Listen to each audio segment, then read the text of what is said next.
અને આવો ભાગ્ય કહેવાય કે આ સ્ટેજ ઉપર અત્યારે મને તક આપી સાહેબે અને તમારી સાથે સંવાદ કરવાનો એક સરસ મજાનો મને મોકો મળ્યો છે.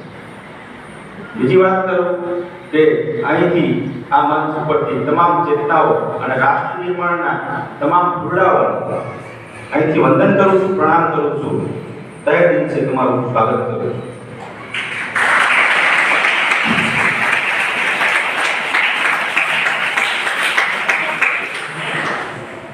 બીજી વાત, ક્યારેક મારું સેશન બહુ ફ્લેક્સિબલ હોય છે, બહુ ફ્રીડમ હોય છે, કારણ હું પણ એક વિદ્યાર્થી તો હતો જ.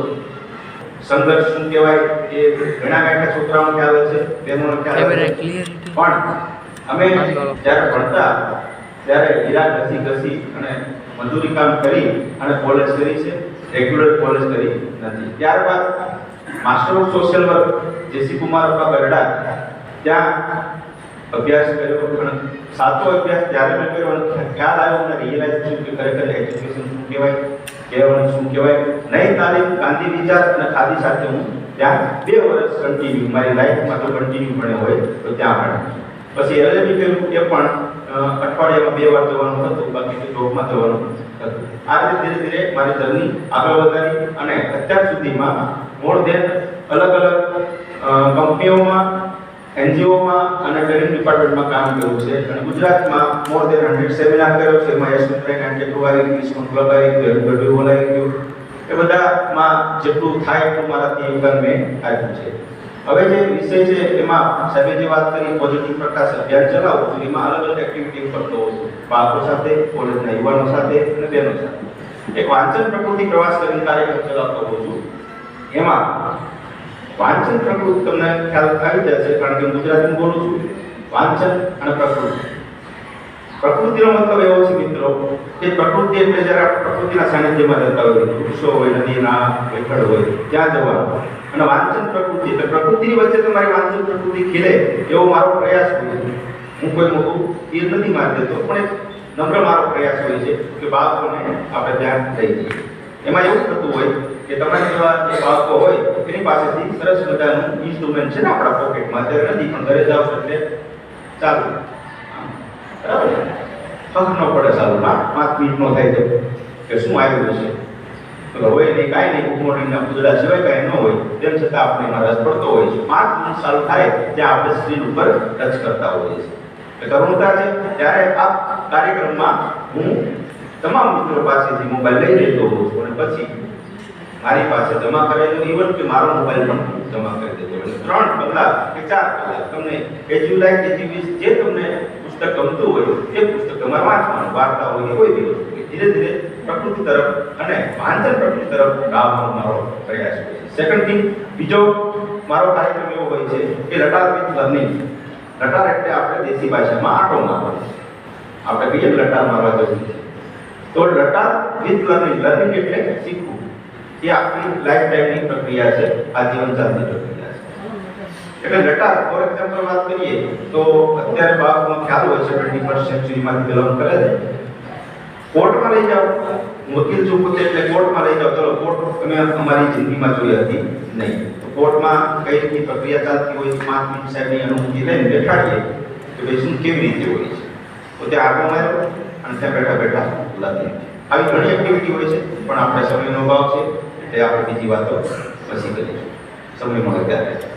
પછી અલગ અલગ વૃદ્ધો છે, વિકલાંગો છે, દિવ્યાંગો છે, વિધવા બહેનો છે, આ મેન્ટલ ડિસેબલ પર્સન છે, ઇન્ટેલેક્ચ્યુઅલ ડિસેબિલિટી પર્સન છે, આ બધાને વન કાઇન્ડ ઓફ લિંકેજીસ કરતો હોઉં છું કે ભાઈ સરકારી યોજનાઓના લાભ મળે, એમને ખ્યાલ હોતો નથી. હજી ગામડા એવા છે, એક ગામ તો મેં એવું કામ કર્યું છે એમાં કે 2015 સુધી નકશાનું કોર્સ, સાયકલ તો બાઇક સાયકલ કશું ના જાય કારણ કે એ પાલનપુરમાં આવેલું ગામ છે અને ત્યાં સ્કૂલ પણ નથી. ત્યાં 3-4 મહિના મેં કામ કર્યું છે અને ટ્રાઇબલ પટ્ટામાં, આદિવાસી વિસ્તારમાં આપણે વાત કરતા હોઈએ કે ગુજરાતમાં બહુ સારી પરિસ્થિતિમાં તમે જીવન જીવો છો, એ એવી પરિસ્થિતિમાં કામ કર્યું છે કે ભાઈ ત્યાં કોઈ જાતની ફેસિલિટી હોતી નથી. તો આવા બાળકો સાથે હું જતો હોઉં છું અને પછી વગડાવ શાળાની વાત હોય, એમની સાથે રમતો રમવાની વાત હોય, આઉટડોર ગેમની વાત હોય, તો આ બધી ગેમો રમાડતો હોઉં છું જેટલું આવડતું હોય એટલું. પછી ઓરિગામી વર્ક છે, આપણે જેને કાગળ કલા કહેવામાં આવે છે, એમાં અલગ અલગ ટોપી બનાવી, આ છે, પછી રમકડા બનાવવા, જેથી કરીને અંદરથી તમારી ક્રિએટિવિટી વિકસે અને તમારામાંથી જે અંદર પડેલું છે બહાર આવે. હવે જે સાયકલ યાત્રાની વાત કરું તો સાયકલ યાત્રા એકવાર હું પુસ્તક વાંચતો અને હું પોતે પણ આ કમ્યુનિટીમાંથી બિલોંગ કરું છું, કારણ કે હું પણ ડિપ્રેશનથી પીડાઉં છું. સારી વાત હું મારું સારું પાસું નહીં કરું, કારણ કે તેમાં આમાંથી ઘણા છોકરા બેઠા છે ગામના, એને પણ ખ્યાલ હશે કે ડિપ્રેશન અને બાયોપોલર ડિસઓર્ડરથી ઘણા સમયથી પીડાતો હોઉં છું. અને જ્યારે જોખમ વાત કરું છું, કારણ કે અત્યારે તાવ માપવાનું મીટર હોય છે, કેટલું દુઃખ હોય છે અને કેટલી સંવેદના અને કેટલી પીડા હોય છે, એના મીટર હજી શોધાણા નથી. અને એ જે માંથી બિલોંગ કરતો એને ખ્યાલ હોય કે ખરેખર શું રિયલાઇઝ થાય. કદાચ મને અહીંયા વાગ્યું હોય તો તમને દેખાતું હોય કે ભાઈ ચલો વાગેલું છે, બ્લડ નીકળ્યું છે, કે સ્ટીચીસ ટાંકા આવેલા છે, પણ અંદરની વેદના અને અંદરની સંવેદનાઓ, અંદરનું દુઃખ ખબર નથી હોતી, એનું મીટર હજી મપાણું નથી.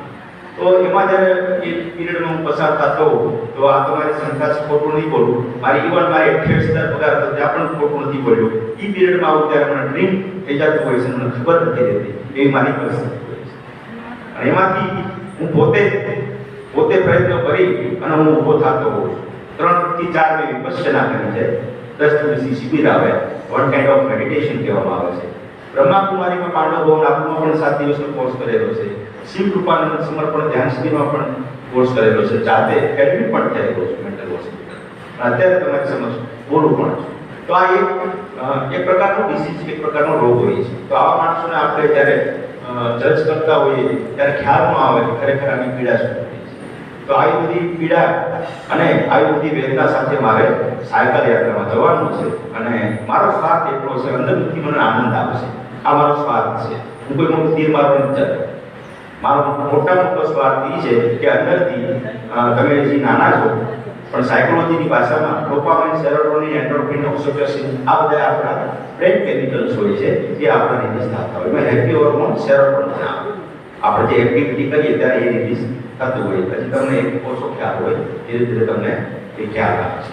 તો દિવ્યાંગો છે, વૃદ્ધો છે, વિકલાંગો છે, અનાથ બચ્ચાઓ છે, એલજીબીટીક્યુ આ કોમ્યુનિટી આવે, આપણે સાદી ભાષામાં એને કિન્નર કહીએ છીએ.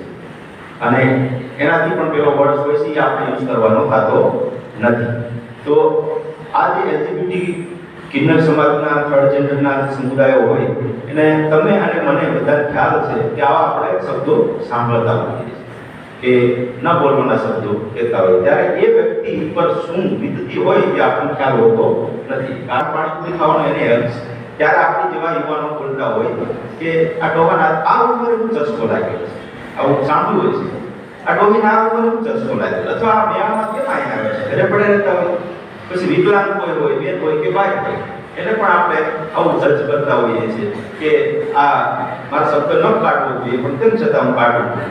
કે આ લંગડો કે લંગડીના શું કામ છે, આંધળો હોય તો આંધળો, બાળો, ઉકળો, આવું શબ્દો કાઢતા હોય. ત્યારે આપણને ખબર નથી કે એ વ્યક્તિ ઉપર શું ગુજરતી હોય, શું એને વેદના થતી.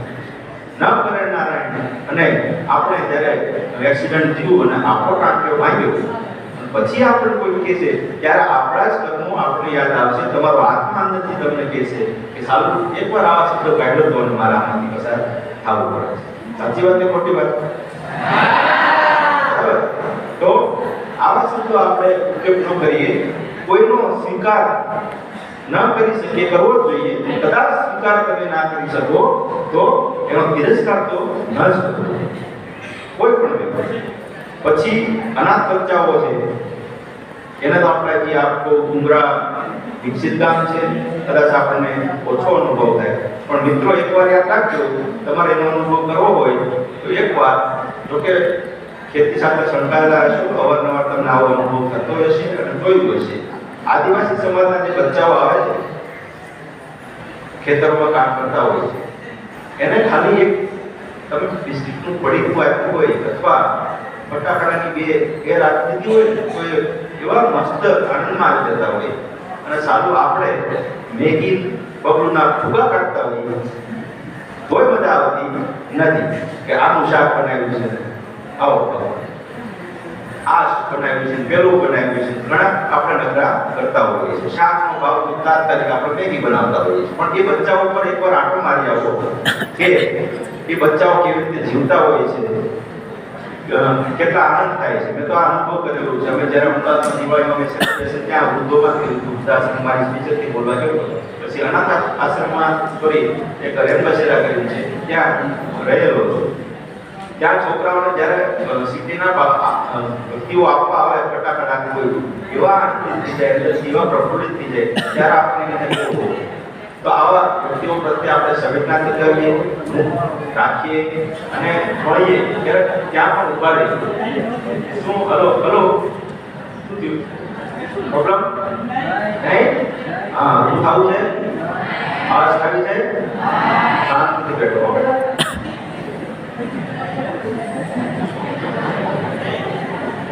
આ આગળ વસ્તુ છે કે આવો બહુ મજા આવે છે. આ બહુ મસ્ત વસ્તુ છે. મારી જિંદગીમાં પહેલે તો મેન્શન કર્યું કે આ સ્ટેજ ઉપર હું કોઈ દિવસ સુવિચાર કર્યો નથી અને સુવિચારનો વારો આવે તો ખુલ્લી મારતા હતા. તમે મારતા હશો બરાબર? હા, ઓકે.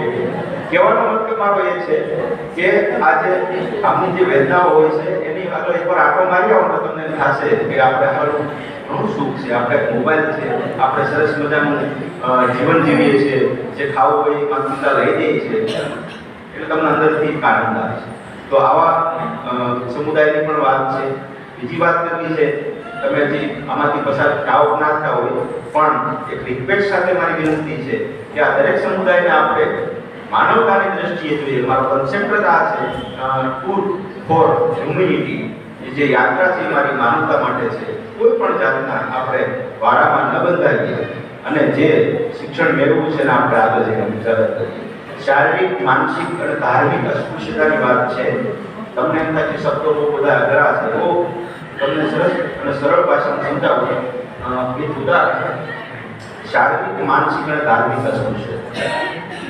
હવે આપણે જે સંસ્કૃતિ પ્રમાણે બધું હોય છે કે ફલાણા ધર્મના છે, ફલાણી જ્ઞાતિના છે, આમાંથી આવે છે ને આવો છે ને તેવો છે ને આવા શબ્દો આપણે કાને અથડાય છે અને ગામડાઓમાં આ બધા આપણે એક્સપિરિયન્સ અનુભવ કરતા હોઈએ છીએ. પછી આપણે શેઠની વાત હોય તો આપણે શેઠનો પણ તમને અનુભવ હશે છે કે નહીં? હલો,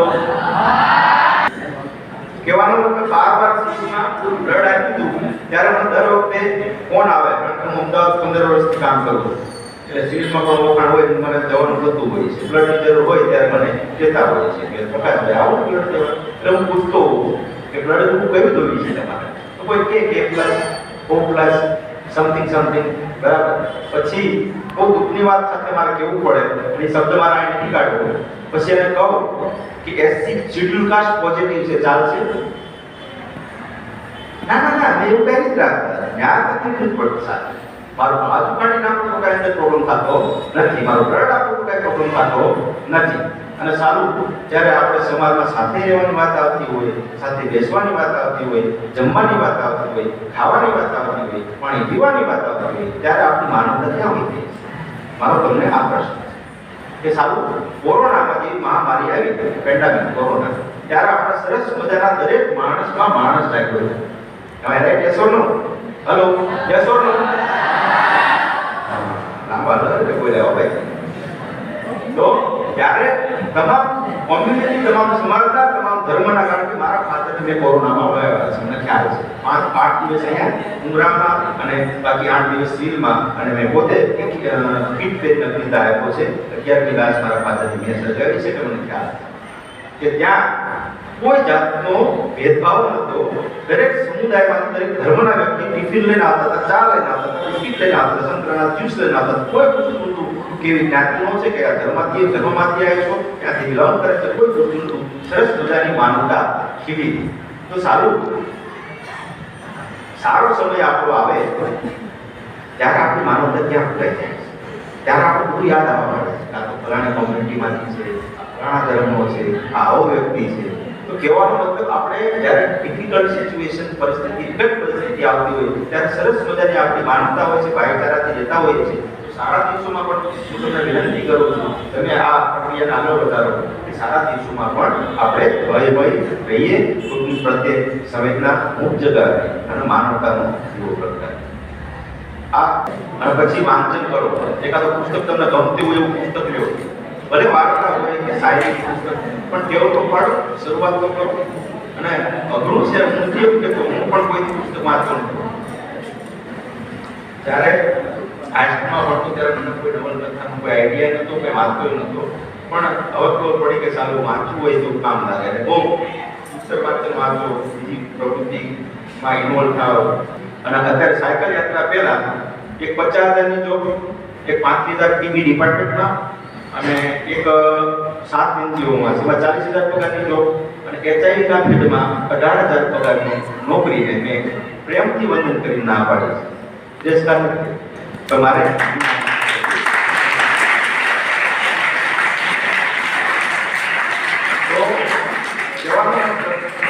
કે મારું જે મિશન છે, જે સાયકલ યાત્રામાં હું જાઉં છું, એ મિશન માટે આ સેક્રિફાઈસ નાનું એક બલિદાન છે.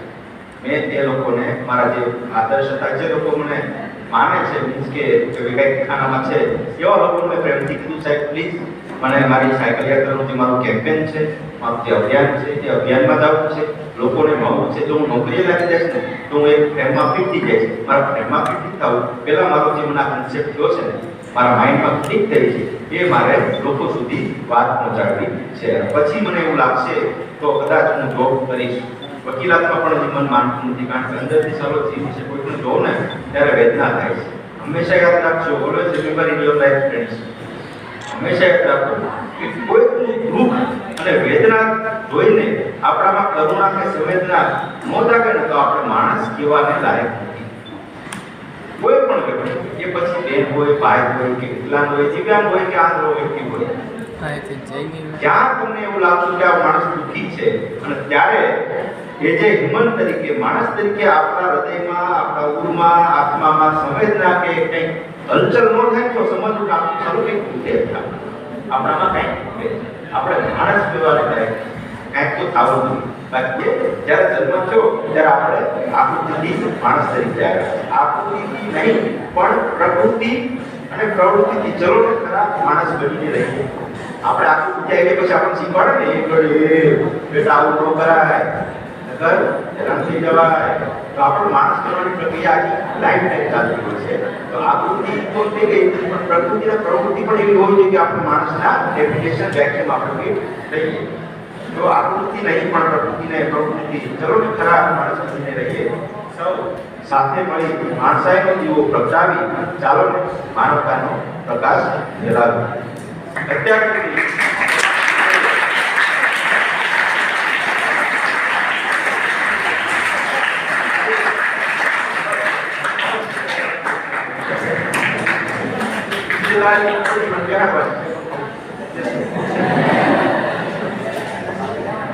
તો લાસ્ટમાં મારે કાંઈ વધારે કેવું નથી. 2 મિનિટ છે. આજે મેં કન્સેપ્ટની વાત કરી, જે વિષયની વાત કરી, એ વિષય ઉપર મિત્રો વિચાર કરજો. અને કોઈને આપણે સ્વીકાર ન કરીએ તો કાંઈ નહીં, તિરસ્કાર તો મોજ કરો મારા બાબા, એવી મારી તમને નમ્ર વિનંતી અને અપીલ છે. અત્યાર સુધી મને શાંત કર્યો તે બધા તમામ મિત્રોનો